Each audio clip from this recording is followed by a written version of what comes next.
আমি এসব পার্সোনাল কথা আমি বলতে চাচ্ছি না।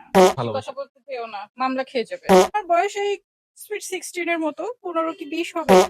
আসসালামু আলাইকুম গাইজ, আমি বিডি ইমরান মানে এমসি ইমরান মানে যে ইমরানই হই, আমি কিন্তু ইমরান। আজকে আমাদের এই এরোস ফ্যাশনে একজন খুব আমার প্রাণের আমার মনের একজন মানুষ এসেছে। এ, আমার আমার কিন্তু চেলুন আছে, আমি কিন্তু চেলুন থেকে তাকে মেকআপ করিয়ে নিয়ে এসেছি। হ্যাঁ, এখন সে এসেছে কোথায়? এরোস ফ্যাশনে এসেছে গাইজ। তো গাইজ, আমগো লায়লা কিন্তু লায়লা। হ্যাঁ, আসুন। ও, লায়লার কথা বলে ফেলেছি, সরি গাইজ।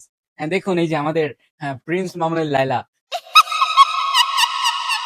আচ্ছা, আমার প্রাণের লায়লা, আমি তো জানো আমি তোমাকে অনেক ভালোবাসি, মানে ওইরকম মামুনের মতন ভালো না, আমি বিডি ইমরানের মতন বেশি ভালোবাসি। কথা বলতে যেও না। মামলা খেয়ে যাবে। তো গাইজ, আমরা আজকে যে লায়লাকে, সবার প্রিয় লায়লাকে এয়ারহাউস ফ্যাশনে নিয়ে এসেছি। কেন নিয়ে এসেছি এটাই আমি আপনাদের সাথে শেয়ার করব। আর এটা আমরা গুরুত্বপূর্ণ একটা কথা জানবো। কি কথা জানবো? যে মামুনের সাথে লায়লার এই যে সমস্যা, কেন তাকে কেস করলো, কেন মামলা দিল, এটার প্রধান কারণ কি? আচ্ছা লায়লা, তুমি তো জানো তুমি কত সুন্দর। আচ্ছা তুমি কেন মামুনের নামে, মানে মামুনের সাথে তোমার এই সমস্যাটা শুরু হয়েছে কবে থেকে এবং কেন? আম এটা আসলে অনেক পার্সোনাল কথা, অনেক গভীর কথা। ঠিক আছে? আমি এসব পার্সোনাল কথা আমি বলতে চাচ্ছি না। আচ্ছা, একটু ওয়েট, আমার লাশটা পড়ে যাচ্ছে। উফ! এত গরম এখানে। আমি পার্সোনাল কথাগুলো বলতে চাচ্ছি না তোর সাথে। না না, বলতে হবে তো, এটা তো একটা গুরুত্বপূর্ণ ভিডিও, এখানে বলতে হবে তো আপনাকে। না, সরি। না না না, কেন হয়েছে বলুন আপনার। আমি তো একটা গোপন সূত্র থেকে জানতে পেরেছি, আমি একটা গোপন সূত্রে থেকে জানতে পেরেছি যে এরোস ফ্যাশনের ড্রেস না কিনে দেয়াতে মামুনের নামে মামলা করেছে লায়লা। এটা আপনি কিভাবে জানলেন? এটা আমি জানতে হ্যাঁ, জানতে পেরেছি। অবশ্যই। ও আমাকে অ্যারোসের একটা ড্রেসও কিনে দিবে না? এটা কোনো কথা? ওকে আমি পেলে পোষে ওকে আমি বড় করেছি। এত মোটা তাজা করেছি। ও আমাকে খাওয়াই, অ্যারোসের একটা ড্রেসও কিনে দিবে না? খাইয়ে খাইয়ে বড় করেছে মামুনকে। সে নল্লি নিহারি খেয়েছে, আম দুধ দিয়ে ভাত খেয়েছে। আমি বিডি ইমরান মানে এমসি ইমরান মানে যে ইমরানই হই সেই ইমরান, ঠিক আছে? কারণ আমার সাথে বিশ্বের সুন্দরী, বাংলাদেশের সব থেকে সুন্দরী। তো লায়লা, তুমি আমাদের এরোস ফ্যাশন সম্পর্কে কিছু বলো।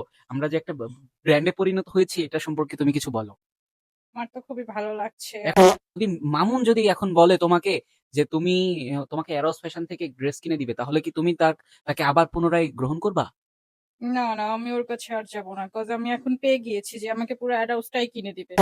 হ্যাঁ, আমরা 2 দিন আগে দেখলাম যে তোমাকে মেরে মুড়ে মুখ ভুকসাই দিয়েছে। এটা কে করেছে? এটা আসলে খুবই গুরুতর একটা পার্সোনাল কথা। এসব আমি মিডিয়ার সামনে বলতে চাই না।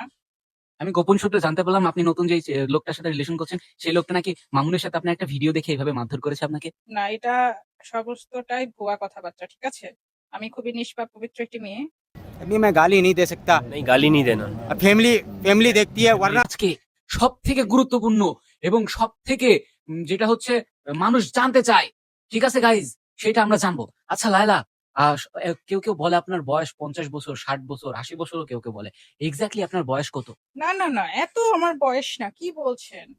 আমার বয়স এই সুইট 16 এর মতো। 15 কি 20 হবে। আল্লাহ গাইজ, দেখেছেন লায়লার বয়স মাত্র মাত্র কত? 16। 16 মানে কত? 16। 16, 16 সুইট 16। ও আল্লাহ গো, বাবা গো। 16 বছরের লায়লা টকবকি, কি কয় যুবকী, যুবতী। যুবতী। সরি গাইজ, আমি আসলে পারি না গাইজ। দুষ্ট তো যুবতী। তো আপনারা সবাই এরোস ফ্যাশনের সাথেই থাকবেন, ভালো থাকবেন। আর দেখা হবে নেক্সট অন্য কোনো ভিডিওতে।